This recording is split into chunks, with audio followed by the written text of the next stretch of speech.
Oke, Assalamualaikum warahmatullahi wabarakatuh. Kami atas nama keluarga menyampaikan selamat pagi. Hari ini saya masih membahas terkait dengan upaya penyelesaian atau klarifikasi terkait oknum guru SD 03 Tambak Romo atas nama IWW yang bermasalah kriminal pidana sebagaimana sudah diterangkan dan dijelaskan kepada media berkali-kali, di mana saudara IWW ini menguatkan bahwa kejadian ini beruntun. Kejadian tentang kasus penculikan yang dilakukan oleh Bambang Permadi, yang dilakukan Bambang Permadi terhadap Saudari Indah Wayu Widiawati dan Hilda Fitria Yudismayanti ini sungguh-sungguh sangat meresahkan masyarakat di Pati dan harus segera ditangani secara serius karena bagaimanapun ini adalah pelanggaran sisi kemanusiaan.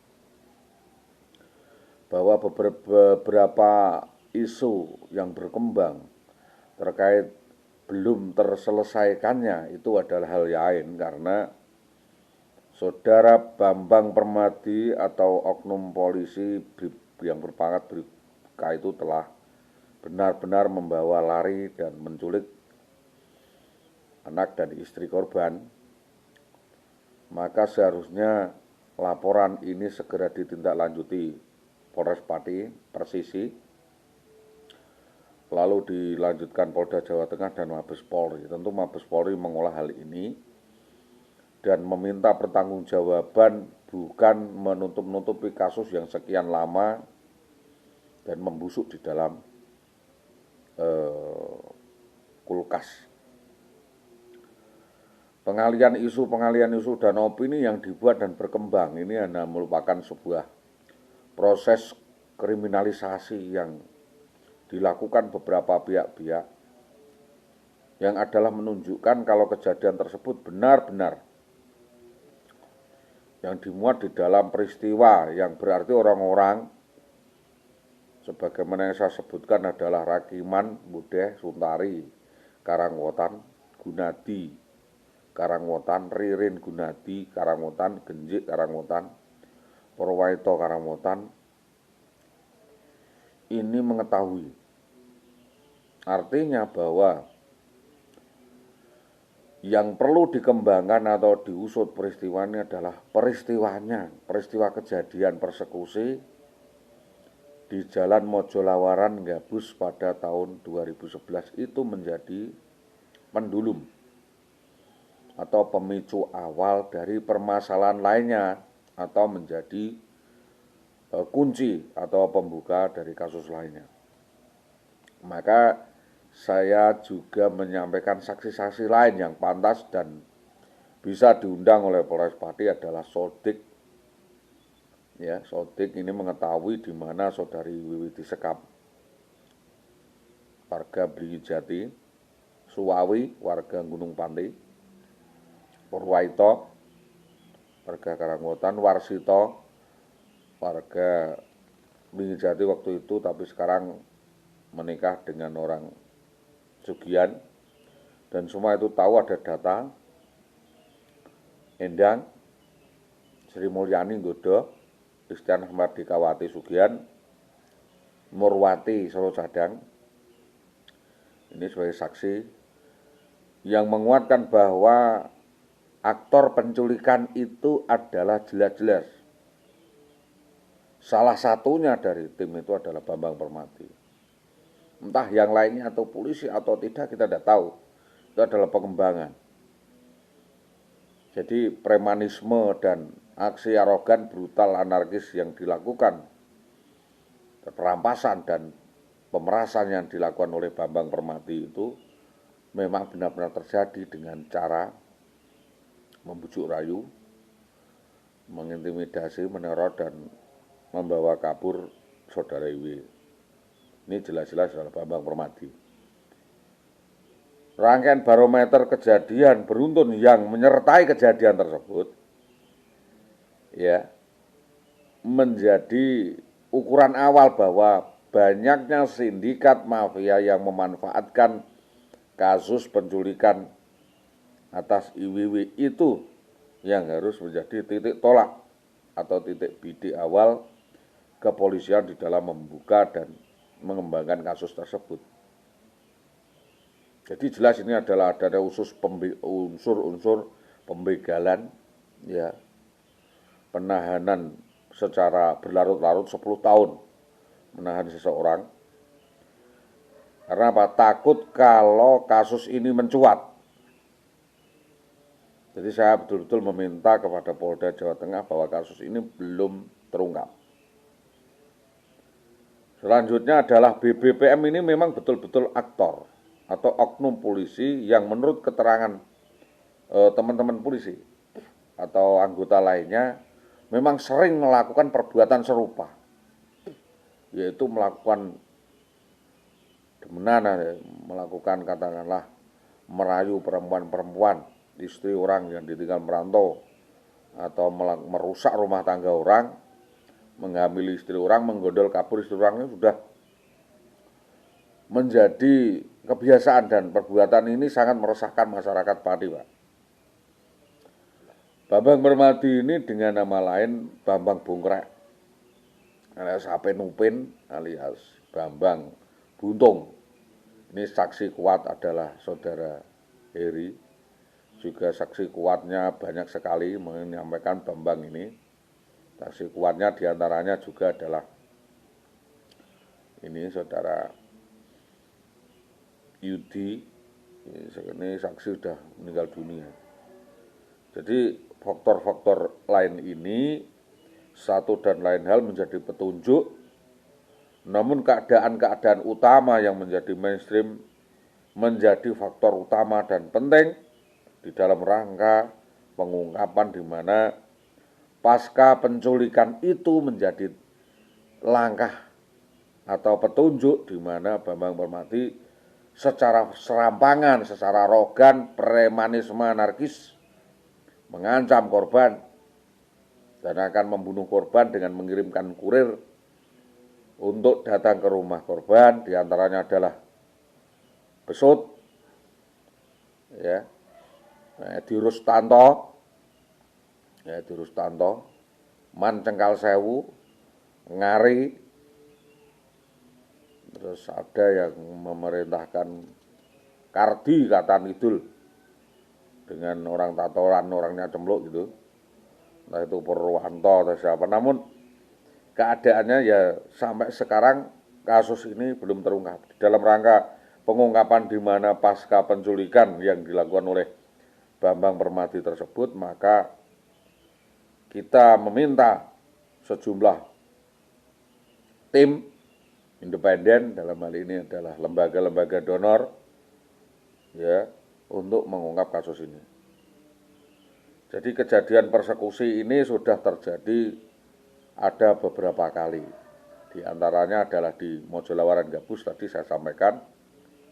Ini dilanjutkan pengeroyokan itu. Terus intimidasi teror yang dilakukan oleh Suwono CS di SMK Permata Nusantara Gabus.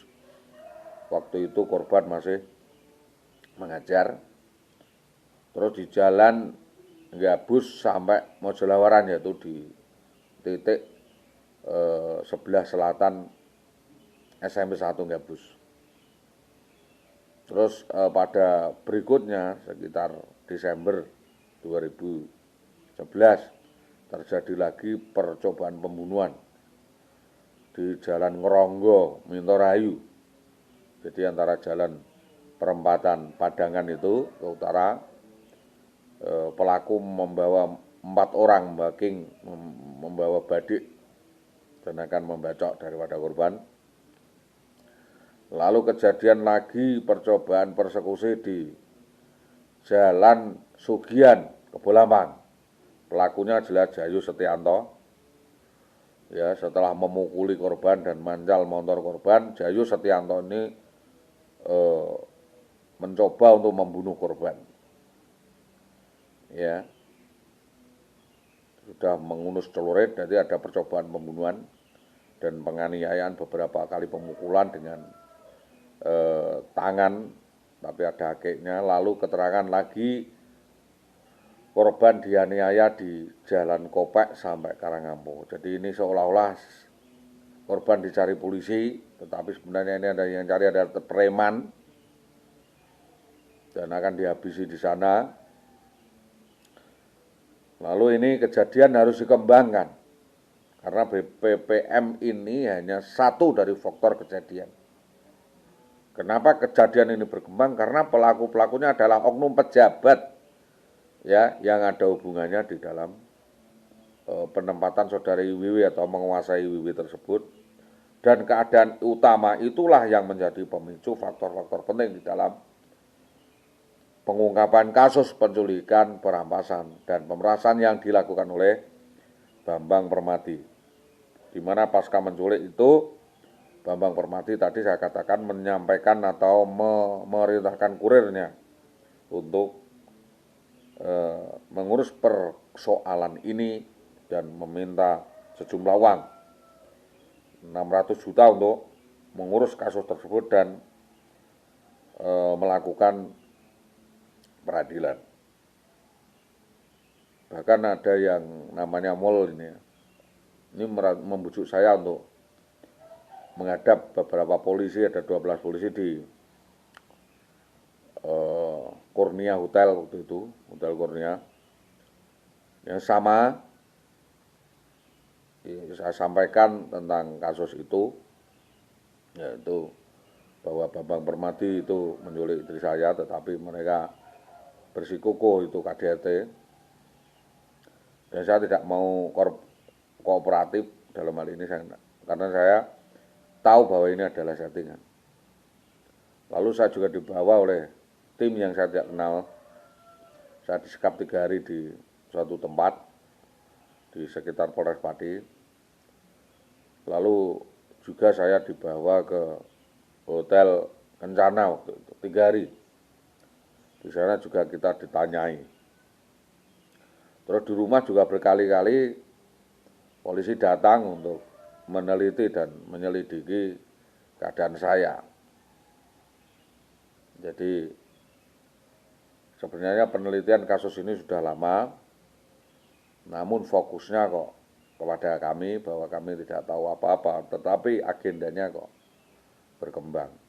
Jadi saya meminta kasus ini benar-benar diungkap, di mana korbannya adalah saya. Jadi saya ini adalah korban dari sebuah konspirasi besar mafia di Pati, Presiden dulu, di mana ada penelitian yang akurat dan objektif yang dilakukan kepolisian, dan kepolisian menerima laporan dan menjalankan laporan tersebut. Karena ada kejadian 4 atau 5 kali persekusi itu tadi, yang paling parah percobaan pembunuhan itu ada yang mendanai di Kopek, Karangampo.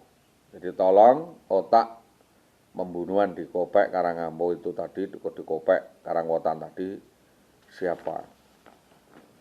Terus data temuan saya terkait sebelum kejadian itu, memang saudari Wiwi ini sudah disetting oleh jaringan mafia. Karena ketahuan bahwa dalam pelariannya juga masih melakukan serangan kejahatan, yaitu penipuan dan penggelapan, 378 dan 374. Di beberapa koperasi, di beberapa bank, dan di beberapa perorangan. Dan itu dia sudah mempersiapkan, membawa lari surat-surat berharga dan 9 sertifikat tanah senilai lebih dari 3,5 miliar, menggondol 4 buah sepeda motor, ya, senilai sekira 40 jutaan, yaitu ada Grand, ada Supra Pit, Supra kuning, dan Revo. Ya, dalam hal ini kami melihat ini ada konspirasi besar ya membawa uang cash money dari Brankas dan dari beberapa konsorsium 470 jutaan. Total jenderal 470 juta. Sumber-sumbernya ya dari arisan kelompok ya sepeda motor 17 kelompok dari saudara Nom ini mendapatkan uang 25 juta, modusnya sama, memakai nama saya untuk utang. Dari saudara JB 65 juta, modusnya sama, mengibuli saya untuk menitipkan uang untuk jadi PNS dan uang itu diambil, namun tidak mengakui kalau mengambil uang. Atau saudara Samiono 35 juta, ini dirayu untuk menjual sapinya, 3 ekor sapi. Mulyadi sekiranya ada 60 jutaan ini. Ya, Mulyadi di Sukolilo. Terus dari Syahid ya melalui adiknya 12,5 juta. Saudara Kasnadi ini dikibuli oleh saudara IWW 12,5 juta. Ya. Ini ternyata banyak ini berketahuan. Terus saudara Joko 25 juta. Panggil nih. Saudara Inayah ini ada 30-an juta. Lalu saudara Pauji 40 juta, saudara Satyo 85 juta. Juga memborokkan di BTPN yaitu pensiun taspen daripada ibu saya sebesar sekira 35 juta. Menggadaikan kalung dan gelang ibu saya 50 gram emas. Terus di BMT Fastabik 20 juta. Terus di BKK Pati ini sekira 40 juta, di Wulaji baru saja kita ketahui senilai 20 juta. Ya, sudah kita laporkan di Polsek Kunduran. Terus keterangan lagi dari Suwarni Buah 95 juta, dari AR dan MS 95 juta, Yati Japah 12 juta, Brankas keluarga 210 juta, minta penempatan, kita kasih dari kantong kami 45 juta, entah diberikan untuk penempatan atau tidak. Terus ambil uang dari BKK Pati Kota 40 juta.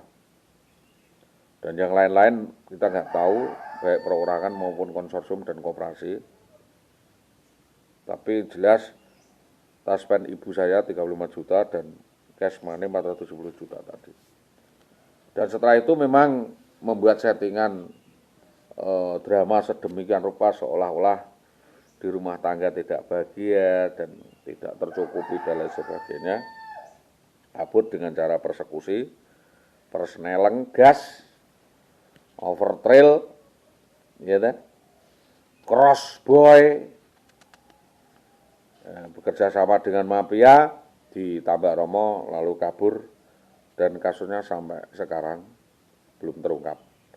Jadi saya melalui klarifikasi ini saya menyampaikan entah itu benar atau salahnya, ini adalah keterangan yang saya sampaikan. Saya sudah sampaikan laporan ini ke polsek baik Polsek Sukolilo, Polsek Kayen, Polsek Tambak Romo, Polsek Gabus, Polsek Pucak Wangi, Polsek Winong, polsek di mana saja berada, Jakenan, Polsek Pati Kota, ya, terkait aksi masif yang dilakukan oleh saudari Wiwi tersebut. Ketentuannya bahwa keterangan tersangka saja ini tidak cukup membuktikan apakah ini bersalah atau tidak, ini yang menjadi permasalahan. Terus kira-kira kepolisian akan meminta bukti apa lagi kalau kami menyampaikan keterangan ini tidak dianggap membuktikan suatu permasalahan atau dianggap tidak melakukan suatu pelaporan. Jadi keluhan kami adalah bahwa in kasu saudari Iwiwi jelas terlibat di dalam hal ini.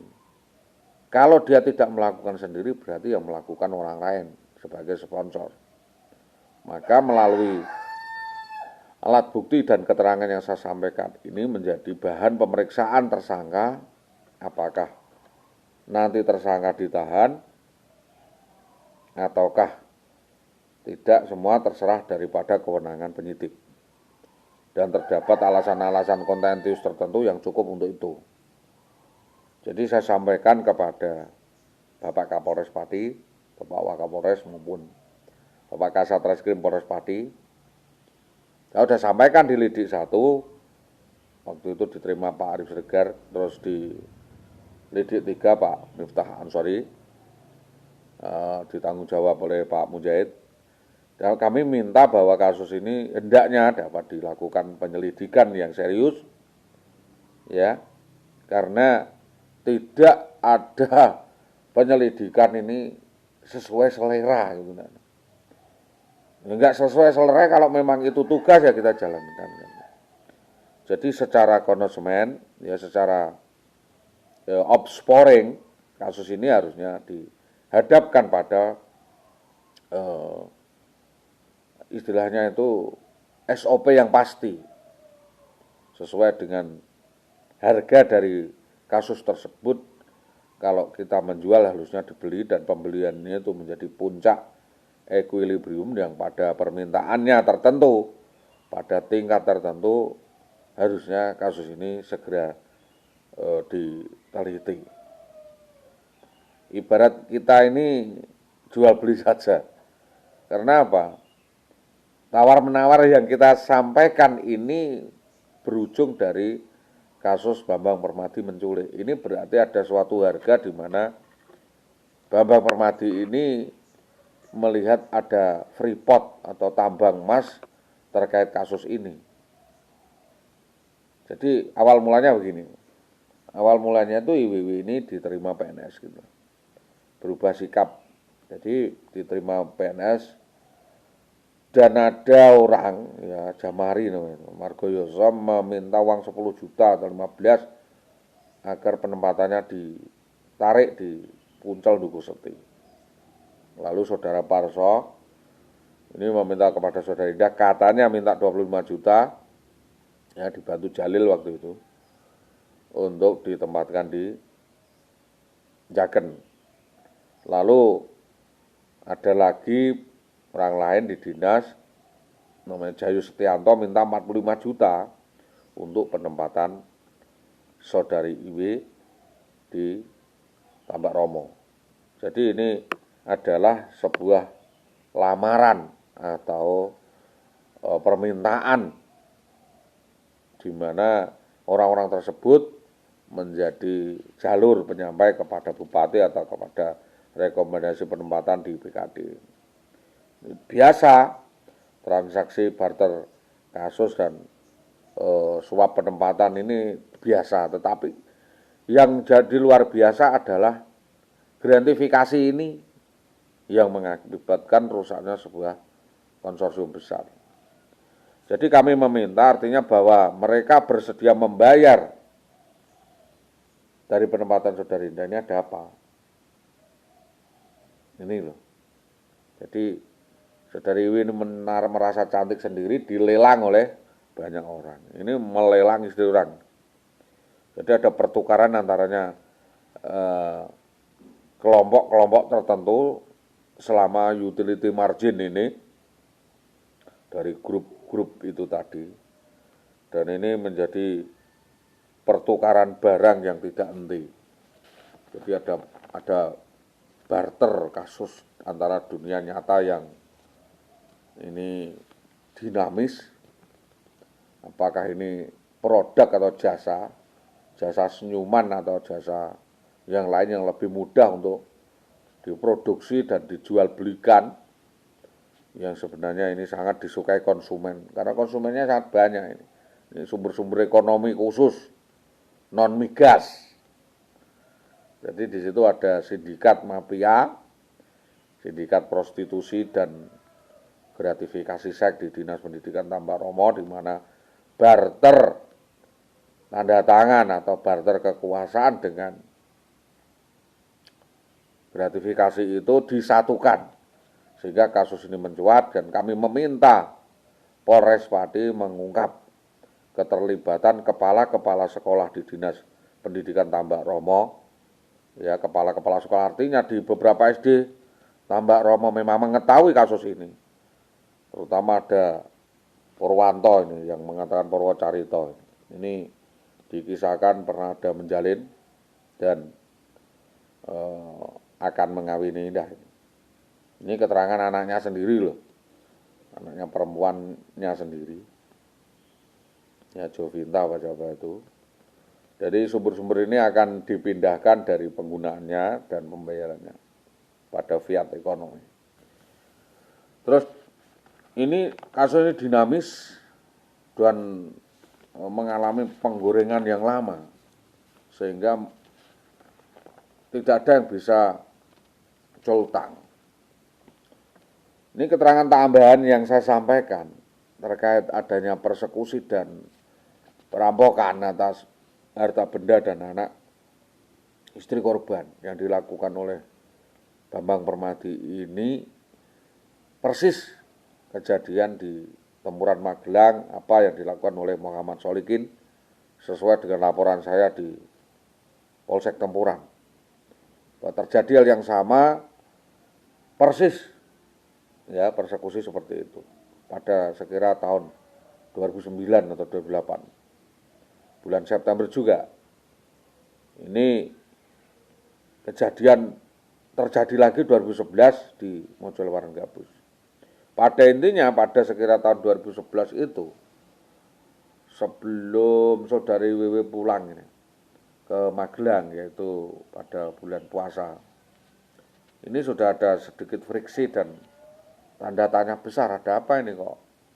Ada perubahan perilaku, perubahan cara memandang dan sebagainya ini sangat mengganggu karena tidak ada tanggung jawab, tidak ada kepedulian. Pada 2011 ini bulan akhir September, saudari Siti Aisyah ini datang ke rumah Padi dan saudara Mamoh Muhammad Solikin alias Mamoh ini secara bersama-sama membantu mengambil barang-barang gitu. Jadi ini memang negosiator drama ulung ini. Siti Aisyah ini juga rampok ini. Jadi ada Muhammad Solikin bersama-sama dengan Siti Aisyah mengambil secara bersama-sama harta benda milik korban, milik keluarga kami. Tanpa berkoordinasi yang dibutuhkan yang diambil itu apa. Ternyata ada 9 sertifikat juga dibawa kabur. Beberapa BPKB, surat-surat berharga dan 2 sepeda motor. Pelakunya Mamo. Tapi sebelum itu pada malam hari sekitar jam 2, saudara Besut dan teman-temannya, ya entah bersama Indah atau tidak, juga datang ke rumah. Berarti saudari Wiwi ini membawa rampok untuk menguras harta benda korban. Ini jelas perampokan. Jadi mohon kasus ini dikembangkan. Kami kehilangan semuanya, Pak. Rumah kami ini kosong, dikuras habis isinya oleh saudari Wiwi ini. Pada tahun 2012 kami datang ke Tempuran sekitar jam 9 malam. Kami juga diperlakukan yang sama oleh Siti Aisyah. Kami disia-siakan, kami dihina. Setelah itu dipanggilkan preman untuk menghabisi saya. Ini keterangan kepada Kapolres Magelang juga bahwa kasus premanisme yang dilakukan oleh Muhammad Solikin ini juga harus diteliti. Jadi nyaris terjadi pertengkaran, saya juga membawa teman untuk istilahnya nyelehkan kasus ini, meletakkan bahwa ini adalah kasus besar.